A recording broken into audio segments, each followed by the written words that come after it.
अब मैं आपको खाना पीना बोलना सुनना थोड़ा सा समझा देता हूँ, क्योंकि उसकी क्रिया आप ही को करना है, पर मेरी बात सुन लेना ध्यान से।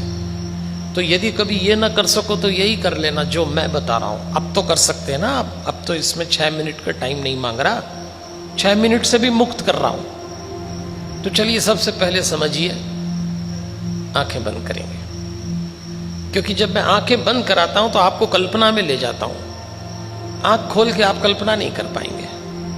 आंखें बंद कर ली। अब मैं पहला, आपके जीवन का एक भाग ऐसा है जो आप करेंगे ही करेंगे। मैं उसमें एक ड्रिल बता रहा हूं, और वो है खाना।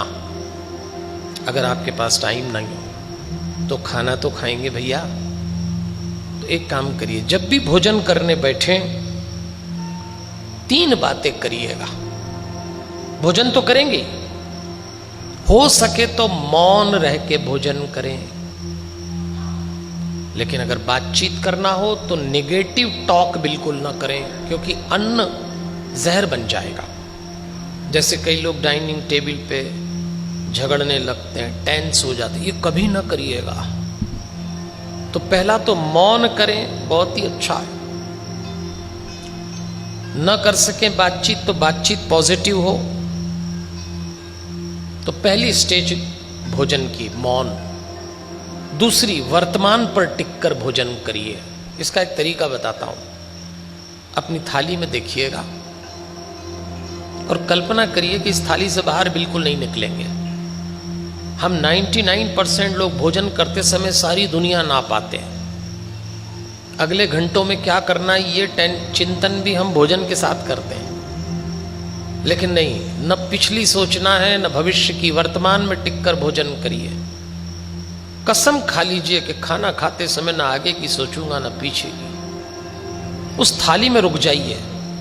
और इसका अभ्यास ऐसे होगा जैसे रोटी तोड़ी तो रोटी को तोड़ते हुए देखिए, दाल में डुबोते हुए देखिए, फिर ध्यान से देखिए कि मुंह में आई, आपने चबाया। इस क्रिया पे ध्यान देंगे तो आप वर्तमान पे टिक जाएंगे। और जैसी भोजन अंदर जाए कोई एक मंत्र जरूर बोलिएगा, या भगवान का नाम बोलिए। एक एक ग्रास मंत्र के साथ ऐसे डालिए जैसे आपके पेट में हवन कुंड है और आप अन्न की आहुति दे रहे हैं। ये परिकल्पना है, आप करिएगा। अगर महीने में 15 दिन भी कर ली, अन्न आपके विचारों को बदल देगा।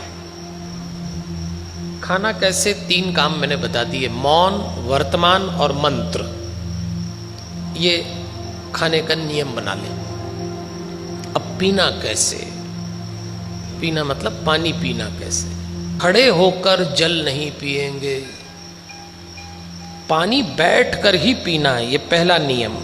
अब इसमें कोई दिक्कत ही नहीं। दूसरा, एक कल्पना करिए, जब बैठ गए तो पानी पीते समय बिना कल्पना के पानी ना पिए। कल्पना क्या करना है कि आप पानी नहीं पी रहे, आप ऑक्सीजन पी रहे हैं। जब हम प्राणायाम करते हैं ना तो ऑक्सीजन लेते हैं, पानी में भी ऑक्सीजन होता है, H2A, H2O से पानी बना है। तो उतना हिस्सा जो प्राणायाम से ऑक्सीजन का आप लेते हैं, उससे थोड़ा कम हिस्सा अब पानी से लेंगे। और पानी को अपने शरीर में भीतर जाता हुआ देखिए, जैसे धार भीतर जा रही है, एक एक घूंट के साथ। और जब पूरा पानी पी लें तो कल्पना करना, इस पानी से जो ऑक्सीजन आपने ली वो रोम रोम में फैल गई। उसके बाद उठिएगा। इसमें कोई एक्स्ट्रा टाइम नहीं देना है, पानी तो पिएंगे। दिन में अगर 8-10 बार भी पानी पिया तो 8-10 बार ऑक्सीजन ले लेंगे, एक प्राणायाम की क्रिया संपन्न हो जाएगी। खाना कैसे, पीना कैसे, चलिए सुनना कैसे की भी एक छोटी सी क्रिया। सुनेंगे तो सही आप, कोई गीत सुनेंगे, कोई गजल सुनेंगे, कोई भजन सुनेंगे, नहीं तो दूसरे की सुनेंगे। सुनते तो हैं। इस सुनने की क्रिया को 3 भागों में बांट कर करिएगा। कभी, रोज ना कर सके पर कभी कभी करिए। खास तौर पे जब कोई गीत सुन रहे हो, भजन सुन रहे हो, तब करिएगा। इसमें पहली क्रिया होगी शब्दों को भीतर लाना। दूसरी शब्दों को रोकना, और तीसरी उसी शब्द को बाहर फेंकना।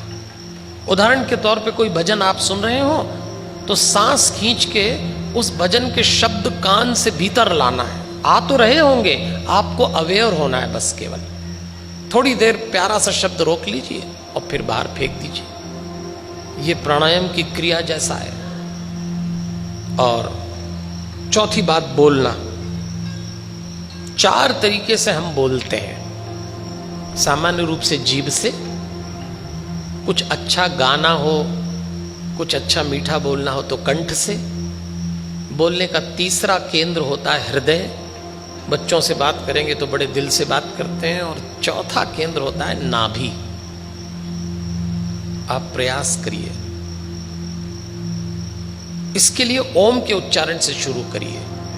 खाली बैठते समय ओम जीभ से बोला, ओम कंठ से, ओम छाती से, हृदय से, और ओम नाभि से। अभ्यास हो जाएगा। और जब आप नाभि से बोलना आरंभ करेंगे तो आपके शब्द दूसरों को बहुत प्रभावी करेंगे। अभी कह देता हूं, बात भूल न जाऊं। यदि माता पिता बच्चों से कोई बात कहते हैं और बच्चे वो बात न सुनते हो तो आप नाभि से बोलने का अभ्यास करिए। पति पत्नी में मतभेद हो, एक दूसरे की बात न समझ रहे हो तो नाभि से बोलने का अभ्यास करिए, हो जाएगा। और आप पाएंगे कि आपकी समझ बढ़ जाएगी, आपकी बात सुनी जाएगी।